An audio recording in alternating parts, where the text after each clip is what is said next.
and I found this old joke book. I was flipping through it, and it was all kind of silly and not very topical for today.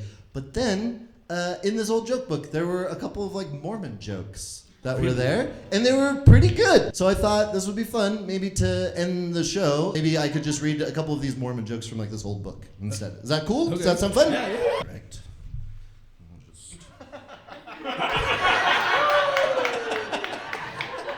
Okay, I feel like there are some people who are like, I don't think there's actually a book in there for some reason, which that feels kind of strange. Yeah. But I get it, you know. So to try to help out, maybe I'll just show this book to like one person. Okay. And maybe that'll help just a little bit. Like, sir, could you help me out?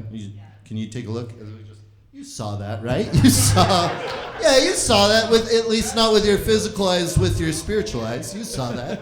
Yeah, you could testify that in fact, I'd say kind of you 8 people probably saw that, really. You could all testify, well, not the women couldn't testify, obviously. Not the women, not because you're women, it's just because I might marry you all later, so conflict of interest. You know what, I'll read one joke. I'll read one joke to you guys. That sound all right? Here we go. Yeah. I can only read one joke because there used to be a lot of jokes in here, like 116 pages of jokes. And I lent them to Greg, and he fucking lost all of them.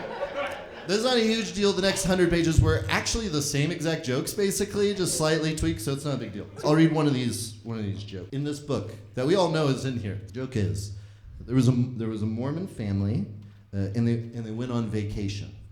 And they stayed at a hotel. And when they walked into the room, the Mormon dad said, "Oh, geez, I hope the porn in this room is disabled." And the Mormon son said, "Nah, I bet it's just the regular type." Okay, I feel like some people are like, I don't think that joke book says that joke. I've maybe even heard that joke from like an old Playboy or somewhere else. I feel like you just took that joke from someone else and maybe you just like pretended or put it in a different book or something like that. But I just want to let you know, just because that joke is also in another book doesn't mean that it's not a true joke book. Or a true, if anything, this joke being in multiple places makes this joke a more true joke that you should believe in. There's a joke book in here, and for any of you who don't believe that, you look fucking ridiculous. You look like